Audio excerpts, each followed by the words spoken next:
welcome to Weirder Hings. I'm Michael McCann, and joining me this week, as always, is my co-host, Mr. Innes Smith. Hello there. I quite like that. That was, it's quite a mysterious build-up there. Well, we're all about the mystery in this programme. We are, that's true. Programme? Podcast. Programme, it's a programme. Programme, podcast programme. You just provide your own pictures, images. Yeah, you can look just at, Google along while you can listen. look at whatever you want to Yeah. while listening to this. Within reason. So... That's true, there are laws. There are laws. The laws where you are apply. Yes. Or unless you're listening in Texas. Yeah. Welcome to Weirder Hings. That's Texanist. Sorry, Texas. You know what you did. Welcome to episode, I think this is episode 18. Is it? I think so. Could be episode 19. You're could counting. be episode 20. It just depends when I decide to put it out. You're like Batman, you keep count. Yeah. I'm also a great detective, and I wear black rubber at the weekends. So... Good. Yeah, so welcome to the podcast. We're on the Paranormal UK Radio Network. And Where can you find that on the internet, Michael? it's at www.paranormalradio.uk or something. paukradio.com. There we go. It's just, I have so many web addresses in my head that I can't... Yeah, so, they know the address because they're listening to the podcast, so they've already probably, they're probably there. Where can you find us on Twitter, Michael? At Weirder Podcast, Innes. Well done. And what if the listener wants to get in touch with a fascinating story or account of their own? They can contact us at Weirder Things Podcast. No, Weirder Things Podcast, because we're still not changed the email address, at gmail.com. That's good. So yeah, if you have any weird stories or tales, or you even want to leave us a comment, you can do that at that email address. We're also on YouTube. I don't know the address for the YouTube. Just type in Paranormal UK Radio into YouTube and you'll find us. That's good to know. We've got some people leaving some nice comments for us on there. Thank you for your nice comments. We appreciate them. And someone actually said that we're the best podcast to listen to. Really? Yeah. Well, thank you. Firstly, they need to go and find some really good podcasts. That's kind. No. We'll take it. That's very kind. Thank you very much. Yeah, thanks for that. That was nice. That was nice. So we are all over the place. If you want to listen to the podcast, we're everywhere. Just type in the name into Google and find us somewhere. In the Google. Into the Google. And yeah, so last week we did...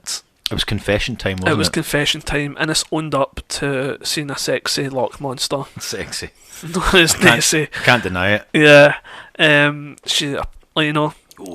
if you're going to have a lock monster, make sure it's at least a good looking one. Listen, out of all the paranormal experiences that can rive in a wet manner, you can't whack the Loch Ness Monster. Yeah. So Innes told us all about his experience, and we didn't mock him for that. I know there are many Sasquatch encounters with sexual tension. Yeah. With a certain subtext in there. Think about the people who've been probed by aliens. Exactly. There's nothing wrong with it. Exactly. If you want to sexualise your paranormal experience, you go right ahead. But when it comes to pole dancing, yeah, I would think Nessie would win the pole dancing thing. Yeah, because she's got that thing where she can She wrap. can writhe, man. Round, yeah, she can wrap herself writhe. around, yeah. I would like to see a mermaid on a pole dancing thing, because it'd just be flapping a bit. There'd be a lot of flapping. Yeah. Yeah. Do they? I mean, yeah. Seriously lower the tone. Yeah. That's the thing, though, is they've got fish scale, but they breathe air, don't they? They'd need to, yeah. Yeah. So I'd imagine have gills somewhere. Because they're singing, right? Yeah. They sing. Obviously. Yeah. Because they need to lure the fishermen to their watery deaths. And that's it. Yeah. Do we have any mermaid encounters in Scunny Botland? We do. There are actually, off the top of my head, there was actually a mermaid sighting, like sometime like in the 1920s or 30s, and it was like 3 fishermen. They managed to fish a mermaid out the water, But obviously, like many a good fisherman's tales, they either managed to jump back in or they just threw it back in. They were like, "Oof, well, Yeah, back to the ocean with you. yeah, we can't cope with this." Yeah, get in the sea. Which Because is that's a the saying, thing. You'd be like, what happens here, right? Do you take the mermaid to the fish market or the meat market? Or half and half? just half around two. Half around two. Yeah. But Do you even eat? I don't think you should eat the top half. Because is that cannibalism? Because it's not human. Well, yeah. These are the questions that we are asking and need answered. Yeah.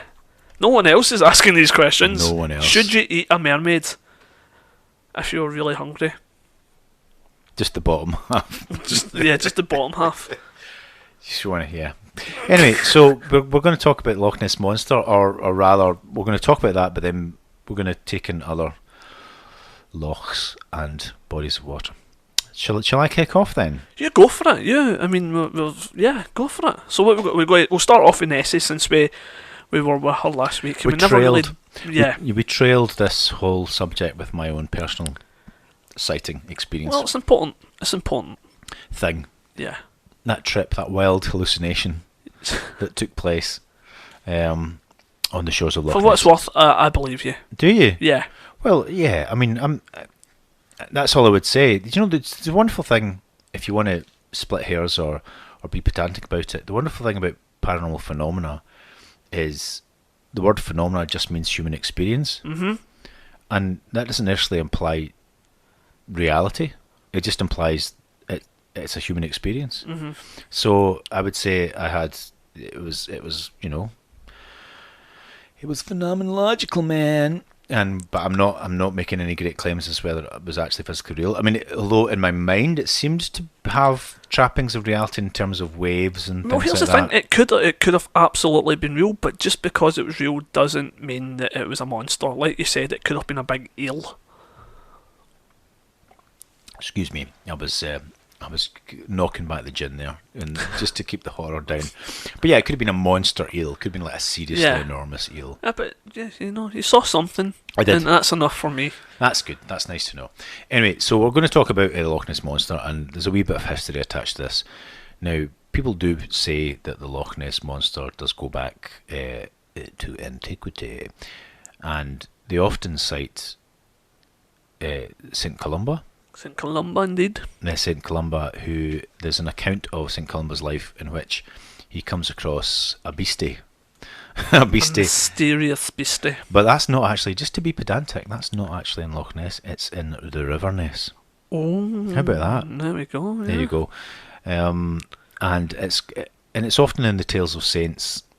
The saints are doing wonderful sort of superhuman feats, and often it involves sort of Marvel comic style smackdowns of the local beasties, be they supernatural or whatever. So whether or not you want to how much credibility should you place in the account of the lives of saints? Yeah, probably none. Because there was often, it's fair to be said, a bit of exaggeration. Yeah. And there's a lot of biblical scholars and historians out there that say that there are actually many even lives of saints that the saints never existed. Yes. You know, they're just their stories. So yeah, but St. Columba did exist, but whether or not he actually took on a beastie and said, "Oi, stop it! Yeah, stop it!" And attacked his men. Yeah, well, this is the thing, the locals, and then basically you had a face off, and obviously ancient water monsters. Being susceptible to the spiritual power of Palestinian storm gods, went, well, I'm out of here. Yeah, you're too much for me. Yeah, that's right. The Hebrew Zeus is staring me down, and I can't hack it. So anyway, however, the modern sightings. What year was this? This was an AD, wasn't it? This was an AD. This was an AD. But yeah, so. The 7th century, I would say it would be the 6th or 7th century. Is it? To be honest, I don't know. I have no idea. But anyway, we should have researched this. But as Michael says, there are no scripts. Yeah, we're largely winging it. If you really want to know, Google it. Google it. We're not But here not to now. educate you. Not now, obviously. Google it later.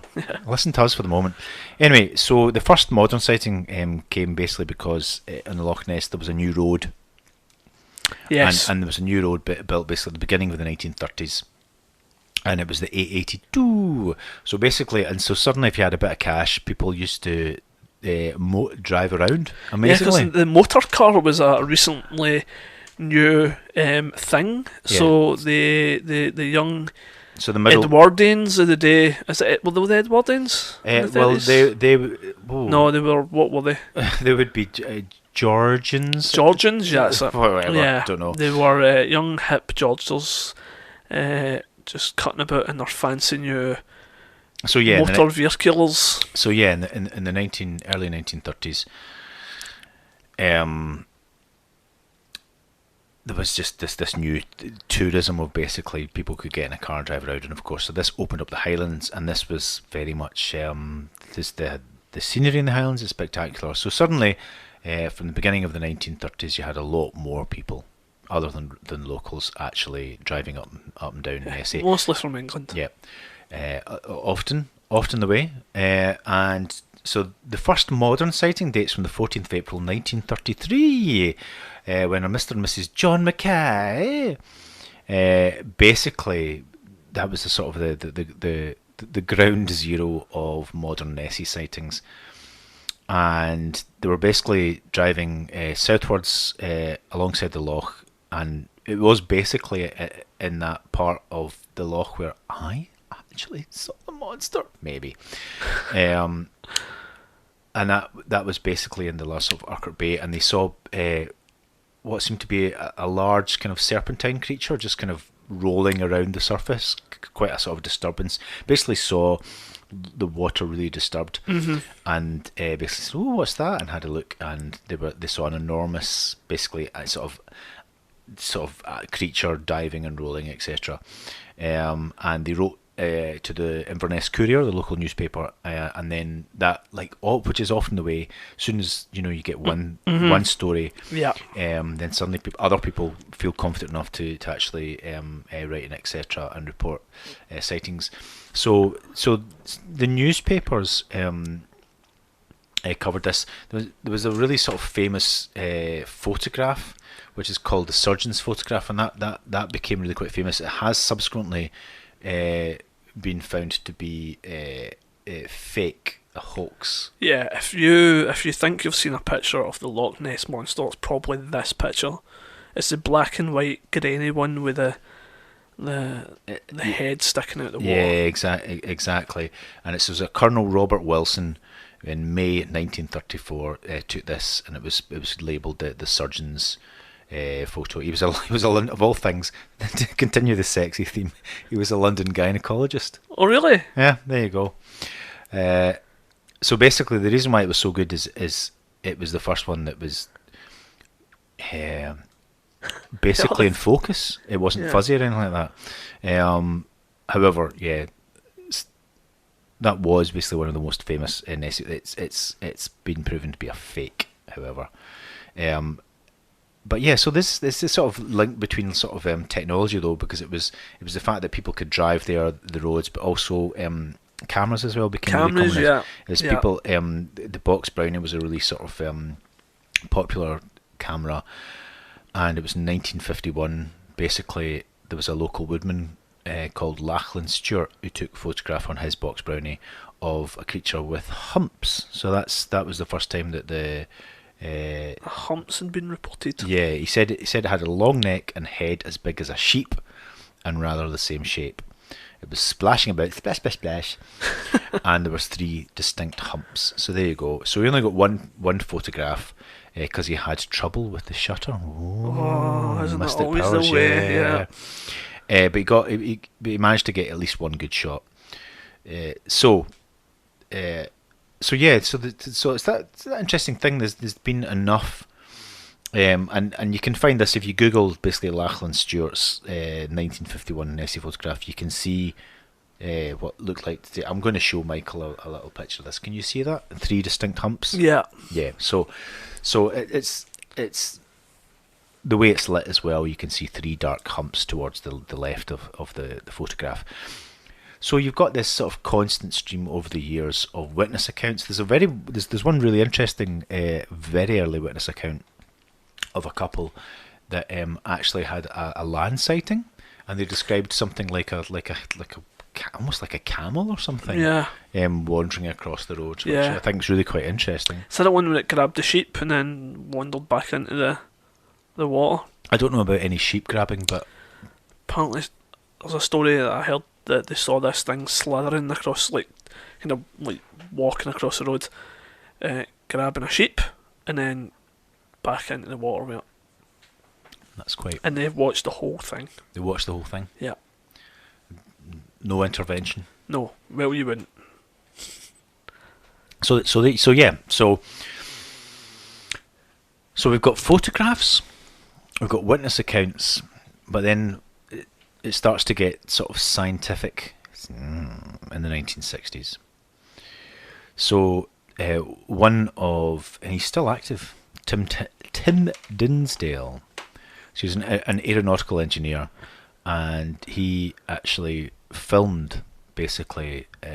So now you're getting film cameras, etc. Yeah. And he filmed a monster. He was on a 6-day monster hunting expedition, and he managed to film. He was basically sort of driving along the Foyers Bay stretch of the road. So what I find quite interesting myself is they're all roughly of the same location. Yeah. So what he did is he took this film, and then he managed to get this actually analysed by the Royal Air Force Joint Air Reconnaissance Intelligence Centre. So you got these basically sort of photographic analysis experts to have a look at it. And they basically said that the hump was basically between sort of 3 and 5 metres. That's 12 to 16 feet long. The hump? Yep. The hump. Its speed was basically between 11 and 16 kilometres per hour. That's 7 and 10 miles per hour. And they also said that instead of the hump, they said, well, it didn't actually look like a solid object, but it was probably an animate object that is part of a living creature. So that was interesting. So you had this second opinion by these photographic experts that are used to looking at images and interpreting them, and they said, well, this is what we think, this is what we judge. So that's really quite enormous, isn't it? So yeah, now we go to sort of more modern times, and we've got photographs, we've got witness accounts, we've got now the film cameras, and now we move into even more science. Dr. Robert Rines from the Academy of Applied Science in Boston basically starts Operation Deep Scan. Oh yeah, was this guy. Yeah, and it's 1987, and basically, so this is this sort of this net of ships, and they're doing a sonar scan. Yeah, right on down the lock. Yeah, so down the looking lock. for. Now, so they did that. It's quite ambiguous. However, this wasn't the first time this was done. So pretty much the most convincing, because I think what's interesting about this is this actually quite neatly sort of parallels with UFO sightings. Right. Because what you really want is you want something visual, but you want something corroborated with some kind of equipment return. Right. So in this case, basically in August 1972, so this was the first time the Rines team was using underwater cameras and sonar equipment. Yeah. Okay. And they were basically sort of scanning Urquhart Bay on the morning of 8th of August. Basically, so this is the sonar. It basically detects what they know A blip. or interpret as it's a shoal of fish Yeah. desperately trying to get away from something, and then what they see is a fairly solid object, large solid object, moving purposely through the water. So it's not a large object that's being just moving with the current. And they said that it measured between 6 and 9 meters, or between 20 and 30 feet long. Ooh. So this large object, at the same time that the sonar was recording this, there were these underwater cameras positioned. Yeah. So they thought, well, soon as they thought, well, we're going to get a photograph of something, they took these Yeah, photographs, yeah, these yeah. underwater photographs, and then when they get them developed, the frames revealed this extraordinary sort of flipper-like Yeah. object, sort of diamond in shape. You've probably Yeah, seen this yeah, yeah, photograph, yeah. yeah. Um, and a lot of people thought, oh, this looks like a flipper, and it actually ties into what, well, a lot of people thought it was, it looked really quite like a plesiosaur, Yeah. a prehistoric animal. And it was then that, based on this, that Rhines and a naturalist called Sir Peter Scott christened the Loch Ness monster. They gave it a scientific name, Nessiteris rhombopteryx. So there you go. Ooh, so So she's got a scientific name now. she's got a scientific name, and that's Latin for monster of Ness with diamond fin. Oh, That's that's a nice, good isn't name. it? Yeah. Yeah. So there you go. So there have been attempts. There've been submarine attempts. There've been sonar, and you would kind of think that with such sort of intensive investigations, especially when you're doing this Operation Deep Scan, etc., you'd come up with something. But the sort of Nessie apologists say, well, the loch is so deep, and also there seems to be little nooks and crannies in there. Yeah. So if anything wanted to hide, it could hide. But what I thought was quite interesting is so my own experience goes back to 2001. So afterwards, I sniffed around, and I actually decided to read the work of this gentleman. So this is F.W. Holiday, or Ted Holiday, and he wrote a book called The Great Orm of Loch Ness. So Ted was English. I think it was sort of maybe retired RAF or something. But he was a journalist and an angler. So he used to write for the Angling Times. All right. Okay. So he knows his way around some water. He does. And what he did was he went to Loch Ness on a fishing trip, Right. and I maybe should have reacquainted myself, but this is what I remember basically. So he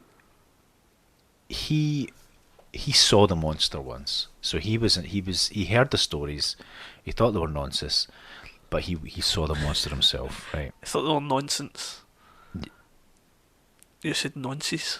He thought they were It's just a whole nonsense. other thing. Okay, maybe I didn't enunciate Thought they clearly. were nonsense. Thought they Yeah, were that's nonsense. unfortunate. Nonsense, right? So he thought they were nonsense, but then he saw the monster with his own thing, and so this essentially, maybe obsession is too unkind a word to use, but it certainly became a passion of his. Yes. And he spent a lot of time in Loch Ness, and he investigated the phenomena, and he posited his own theory, which I think is quite interesting. Now, where you've actually got people like Peter Scott and Robert Rhines suggesting it might be some kind of prehistoric survivor, some kind of like giant aquatic lizard. Ted Holiday came up with an interesting theory, and he said that a lot of people that have seen it, and especially if they've seen it up close, sometimes they even see it with the writhy, Yeah, like the thing you saw. the writhy thing. But other times people see like this massive body rise up. Right, okay. And the people that have seen this, see, they look at it and go, ew, because it just go, ew. And he realised that people react to it in much the same way as they would when you see a giant slug, Right. and you're like, ugh, Ugh. that's Yeah. not very nice. So he looked about in the natural world for something that would be analogous to people's sightings, and apparently there's a worm. There's an aquatic worm that's basically got a big fat body and a tentacle. And One tentacle. One tentacle. Ugh. And apparently he thought to himself, well, do you know what? What if What has one tentacle? Loch Ness monster? so he thought that maybe the Loch Ness monster was essentially some kind of version of this. That there's some other animal like this already, and maybe there's a version of this in Loch Ness. But you see, this is where it gets really intriguing. Is Tim Dinsdale? Sorry, not Tim Dinsdale. Ted Holiday goes one step further, because then he recites this wonderful little incident. I'll try and find the. Oh yes, Tully Monstrum. How about that? In fact, I'm going to show you a photograph of it, but basically you'll see what it looks like.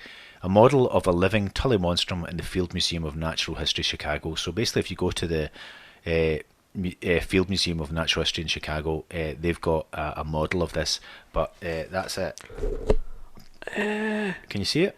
Yeah, that is pretty disgusting. So Let's see. Hold on. Do you want to see it up close? Right, obviously it's up close. So basically, you can Google this later. But it's called Tully Monstrum, and it's a. We need to get a smaller table. And it's like a big. Yeah. See, if I saw a big one of those, that would just not be good. Yeah, and it's like a big fat worm with a huge big belly. It's got a tail. It's got two little paddles and an enormous big tentacle on top. So it really could quite convincingly be something of that type. That's not good to look at. That, I mean, if you look at, I take it that must be the tail. Is that the tail or the head? That would be the proboscis, the tentacle type thing, yeah. Right, so that kind of matches what a lot of people say they saw. Yeah, exactly. Right, I'm going to hand this book back.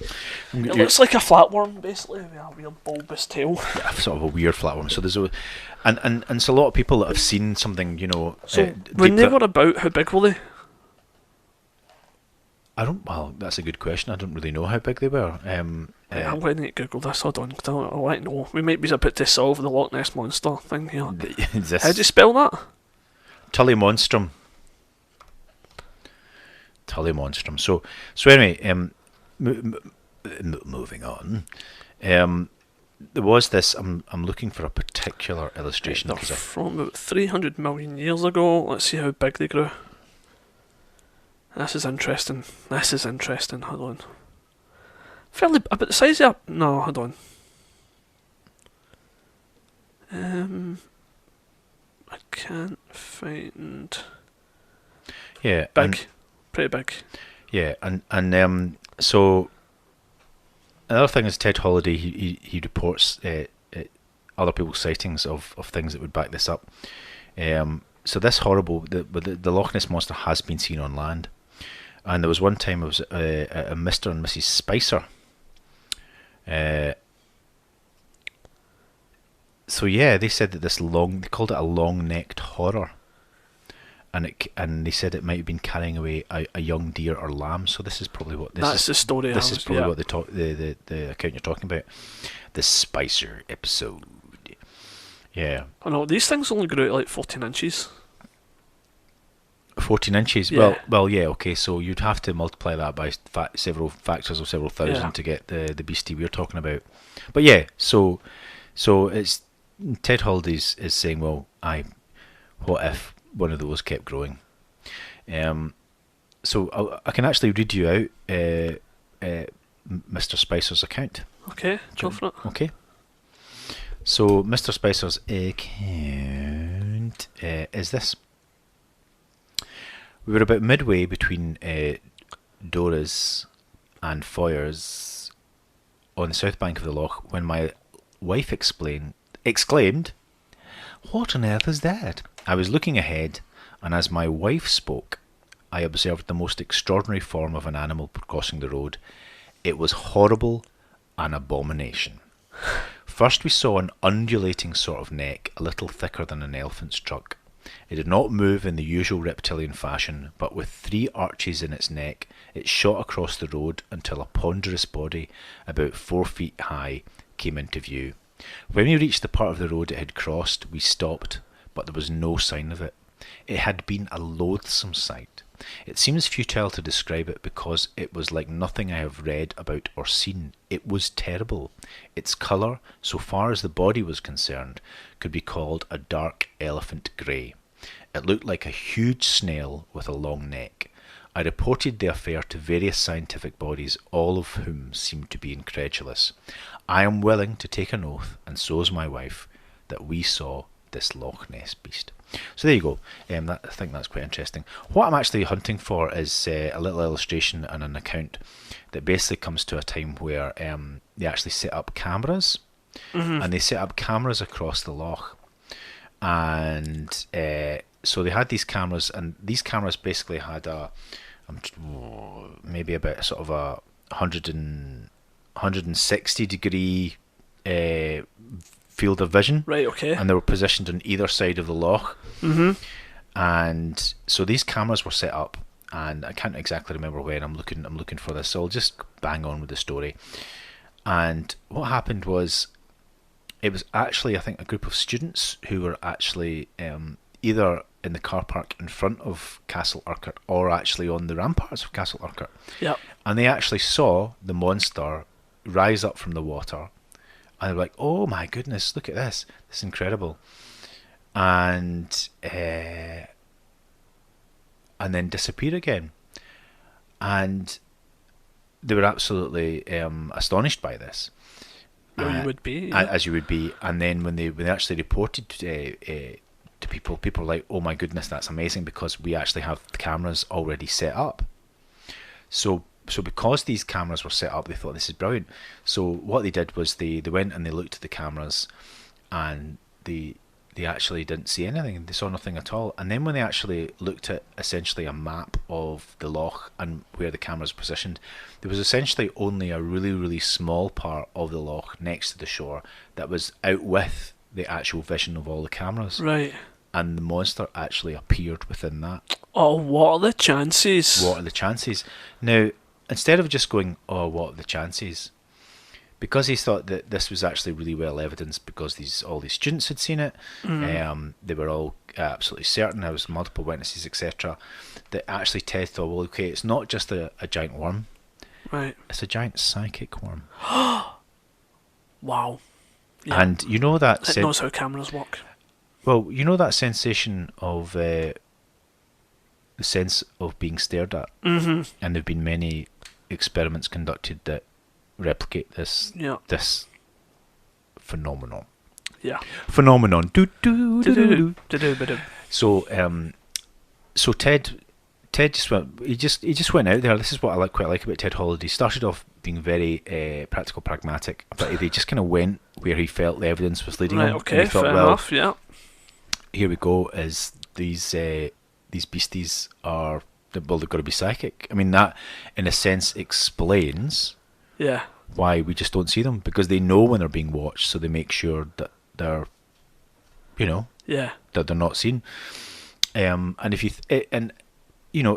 you believe that psychic powers are possible, and you believe that people can indeed know when they're being viewed, then you might reasonably suggest that there are many animals out there that also know this, and actually that's part of their survival strategy. You know what I mean? You just think, well, if you know when you're being looked at, then you just you would immediately make sure you weren't being seen. But then that means the thing that would need to have an understanding that, like, no, we just know I don't want to be seen. Yeah, like, no, so which is a bit weird. No, because it means we need to have an understanding that we were there in the first place. No, well, but obviously it's just the fact of being viewed creates a feeling of unease, and it therefore always avoids that feeling of unease. Alright, so it doesn't like being looked at. Yeah, it's don't just a look thing. At me. Yeah, right. Exactly. Yeah. So the thing about Ted is he wrote 3 books basically. One of them was actually published posthumously, and he started off The Great Orm of Loch Ness, and then the book called The Dragon and the Disc, which I just realised is worm without a W.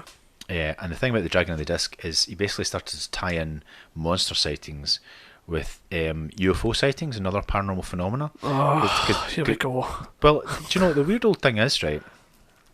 The weird old thing is there was actually a Men in Black sighting.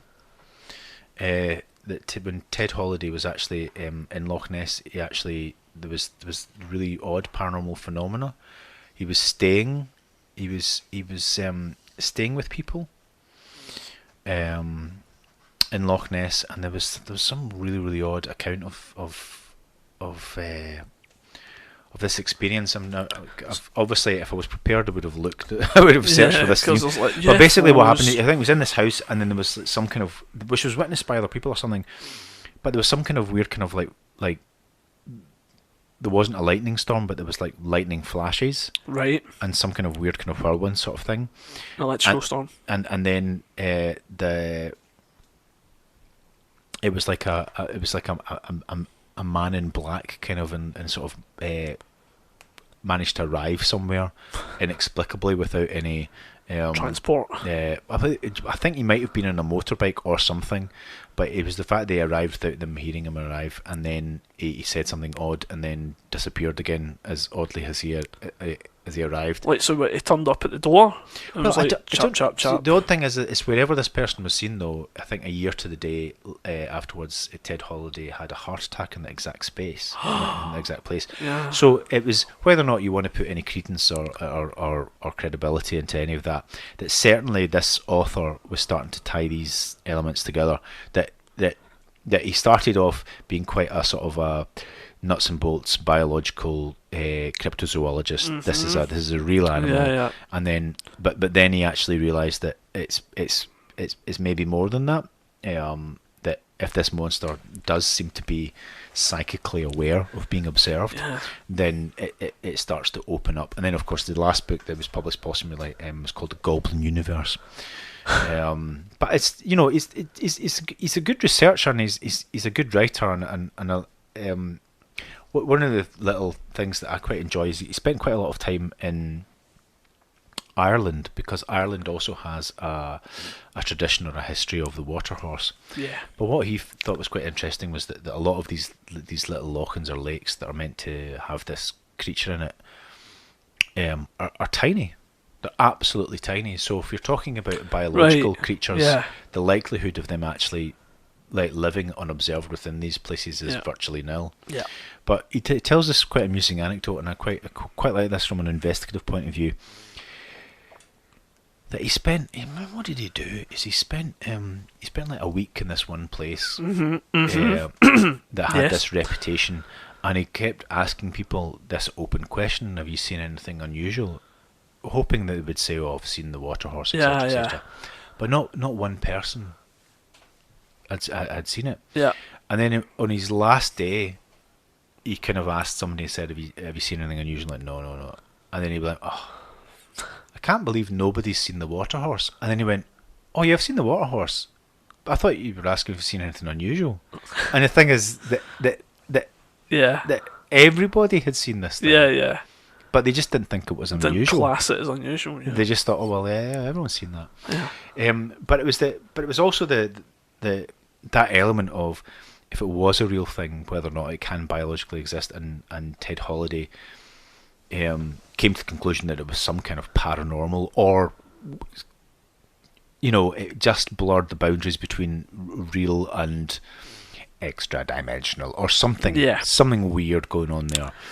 There's a guy called Steve Feltham as well, who has taken it upon himself to start the Loch Ness Investigation Bureau. So he's up there permanently. He set up home right on the banks of the loch.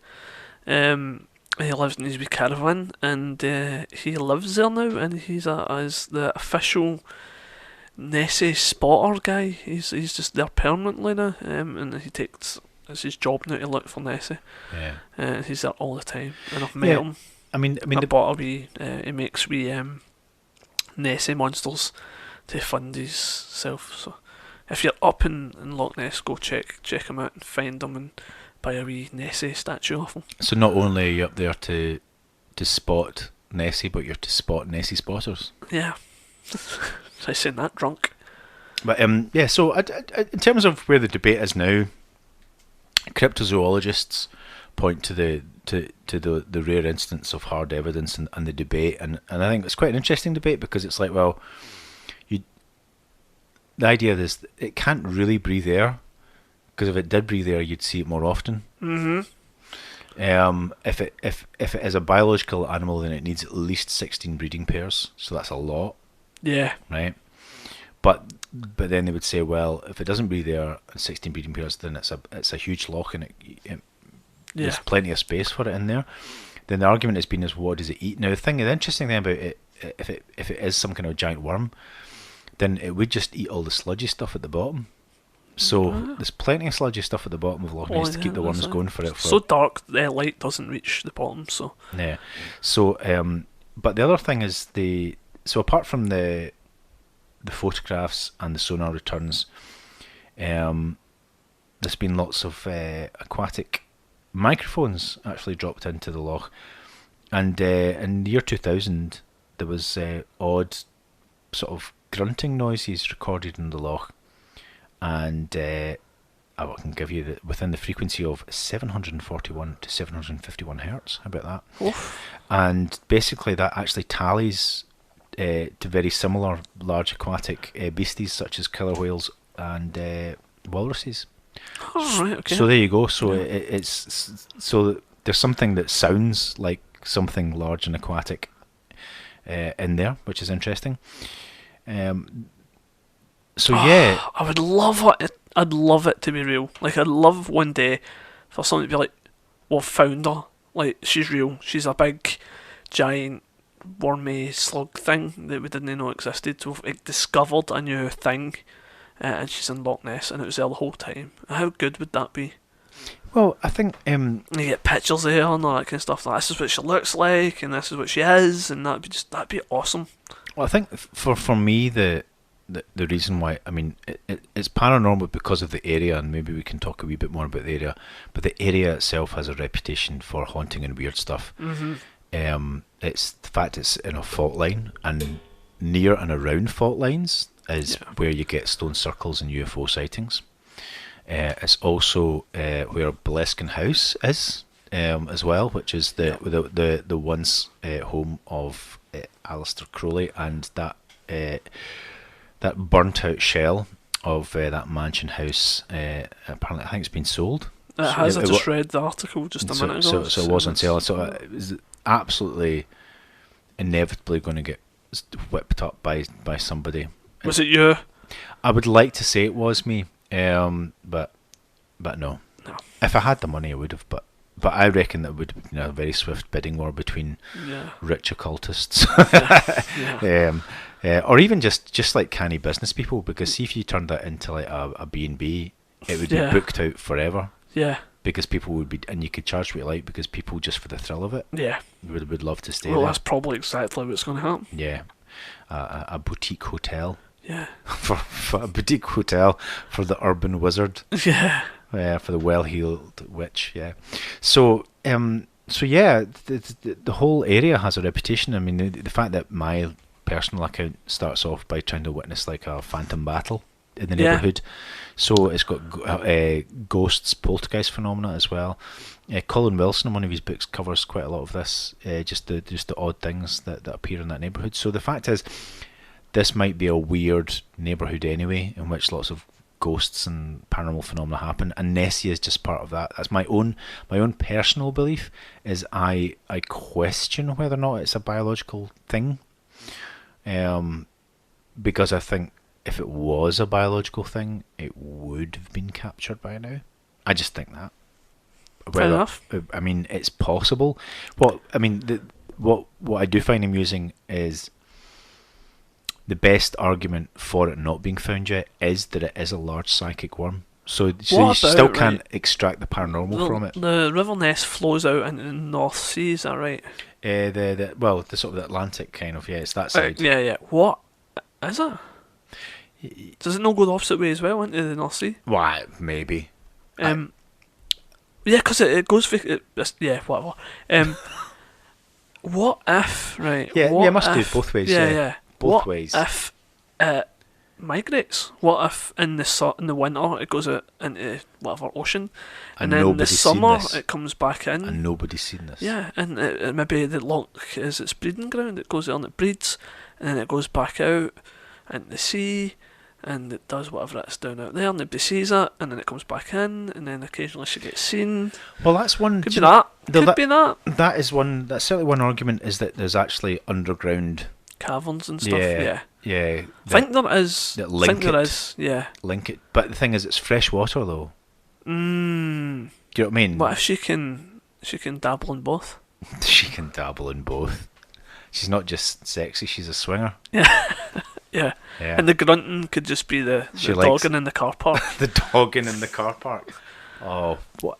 How many minutes did we get until it's 45. ended up with dogging in the car park? Yeah. So, but also within the broader context, you've got the broader context of the fact that Scotland. So Loch Ness itself has a reputation for just and around the neighbourhood. It has a reputation for lots of hauntings and weird things. But also Scotland itself, we've got plenty of Loch monsters. We have Morag in Loch Morar, and we have Sheila in Loch Shields. What if it's all the same monster? Just one that's you're just backpacking around. Yeah. Just nosing about. Yeah. Yeah. Well, it could be. I mean, I It's don't know. unlikely, but I think what's really quite interesting is in Morag is there was, I think, 3 fishermen early one morning in Loch Morar.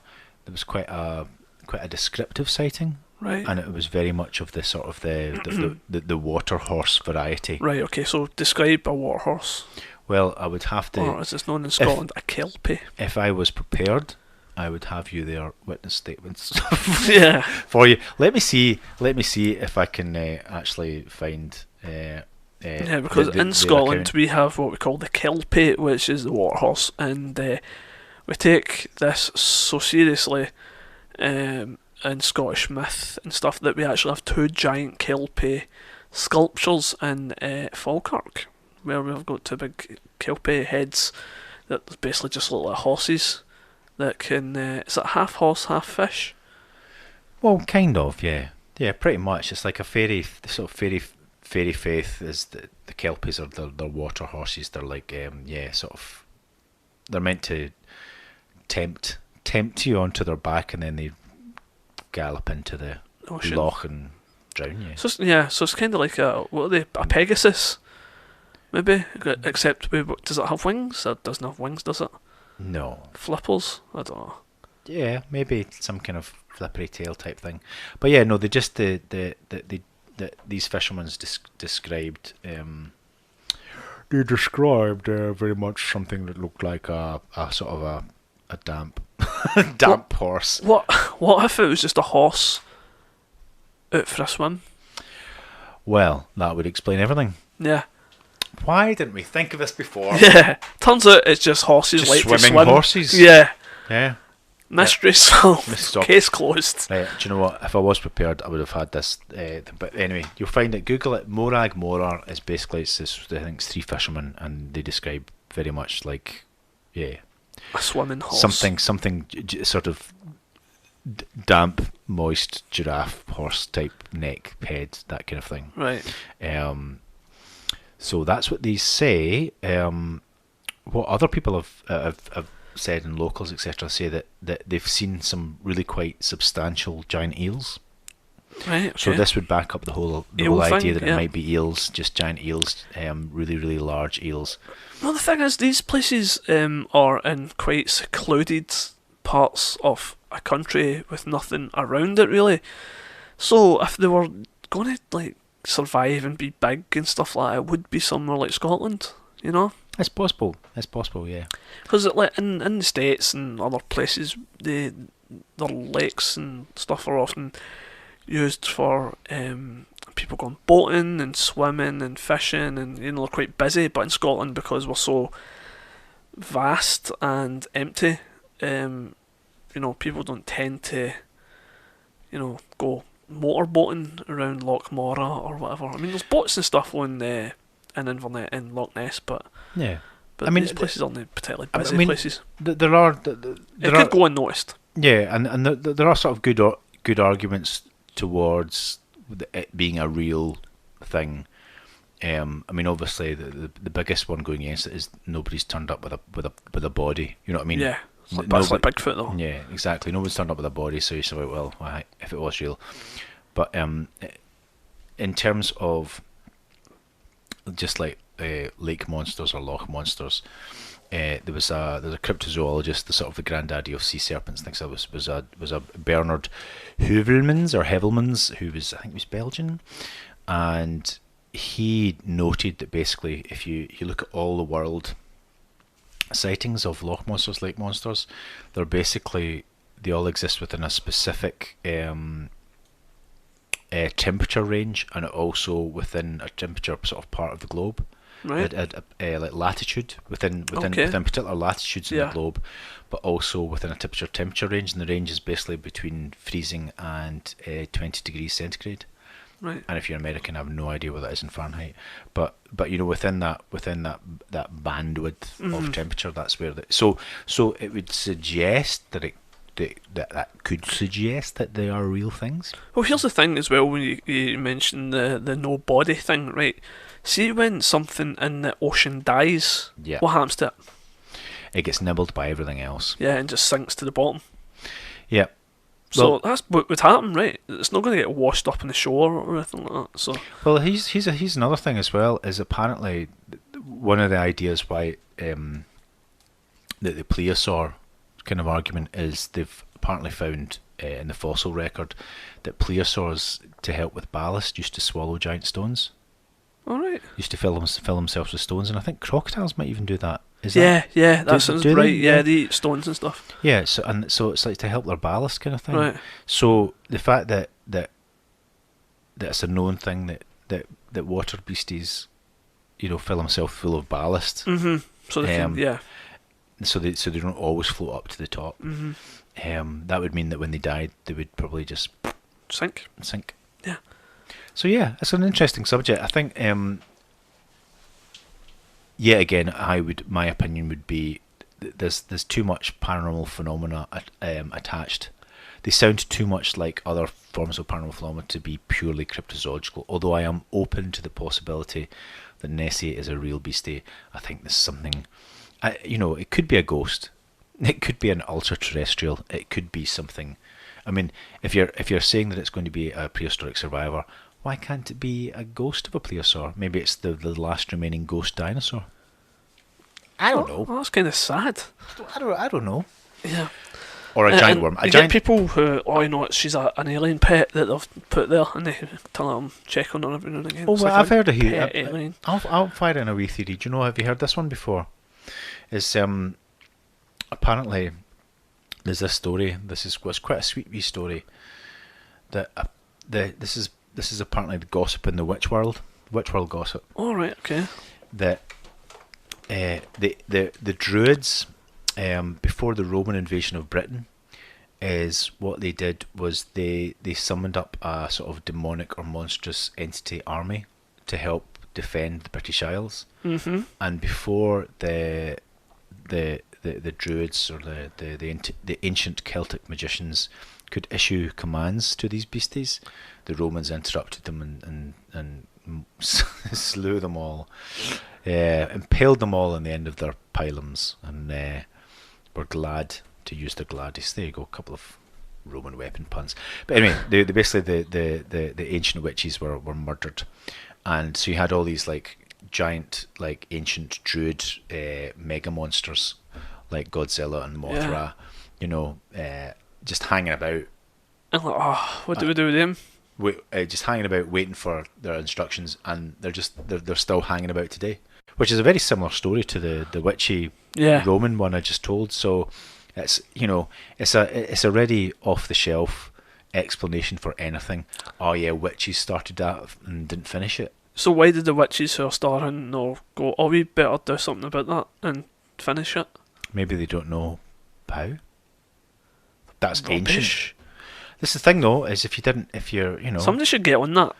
somebody should get on that. The witch high command should be like, we should look into cleaning up our mess. Maybe witches. It's like the BP oil spill of the witch world. Yeah, we need like to clean that. Yeah, we made a mess. We need to fix it. Maybe the witches are, flying to the sensual aquatic dogging rituals at night and joining in. Could be. If we're to believe any of the stories told about witches, if they are true, then that's a possibility. We can't miss it out. I'm gonna though. Okay, fair enough. Fair enough. Yeah. So yeah. What do you think? Where are you in the spectrum of real beastie or throbbingly paranormal ghosty? I like I'm more cryptozoological, so I like the whole prehistoric, undiscovered angle myself. But I also like the idea of something that isn't prehistoric. It's just something we've not figured out yet. Right. I like that. I like the idea that one day somebody will find her or find an end of it and be like, "Oh, look at this! It's a big, horrible slug thing, and we didn't know it was there." And it turns out that's what it is. Yeah. And we'll look, and then we can go and see her in, Queensferry War Park. Like they keep her in the, like what I said when I hit the baby one with my car in the car park. That time I took her to the. Oh yeah, was that your dream, wasn't it? Yeah. Wow, that was a heavy dream. Yeah, we took her to the water place, the aquarium. SeaWorld. Yeah. And people pay tickets to get in and see this big horrible slug thing that used to be. Oh. People thought was a lock monster. That's the thing though, people wouldn't want to see it. Anyway, Think?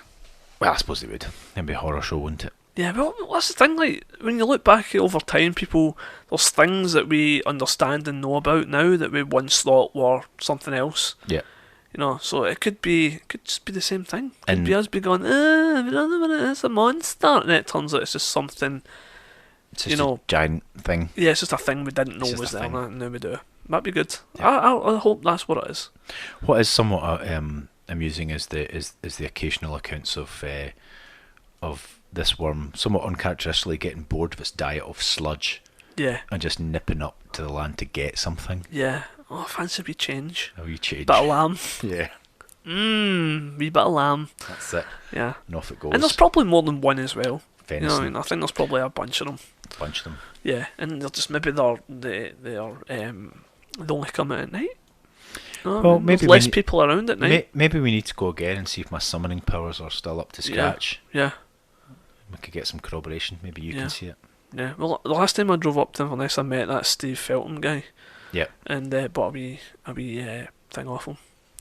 But a wee thing off him? A wee Nessie statue off him. It nice. Sits in my on a shelf somewhere. That's nice. It's good to know that you're furthering a serious scientific endeavour. Yeah. Through the purchasings of wee things. Wee things, aye. Yeah. I think it was like a $5. It was quite expensive. You can make some different sizes, so you can get a wee one or a big one. And I was like, no, just get a wee one. Yeah. So typical Scotsman. Listen, quite tight. He's got materials to cover. Sure, like he's just the guy gave up his fae Dorset. I think he gave up his entire existence and just drove up to Loch Ness and parked up and went, right, this is my life now. I salute that. I think his wife and family left him as well. I'm not sure if I think that happened. I shouldn't laugh. Yeah, but no, I salute that. I salute that kind of dedication to the cause. Yeah, absolutely. It's a good thing. What's so his name again? Sorry, Steve Feltham. He's got a website and stuff like that. Thanks. The Nessie Hunter. Check him out. NessieHunter.co.uk. Maybe you see. I think maybe he'd be the guy. Could be like he's sat there and he's got his binoculars and stuff like that set up. Yeah. Waiting. Yeah. He's at I can't remember what end of the loch he's at. I think. Yeah. The opposite end. I don't know. My geography of the loch isn't great. Okay. Yeah. So that was episode something of the Weirder Hings podcast. Where we finally got around to looking at Nessie. It was had lots of detail in some places and like no detail in others. Yeah, that's kind of vague and sketchy. Yeah. Just like Nessie sightings, wasn't it? Exactly. That's what it was on purpose. That's why we done it like that. Yeah, it's good. So thank you very much for listening. For people. putting up with it. Yeah. We will return. Goodbye. Yeah. Bye.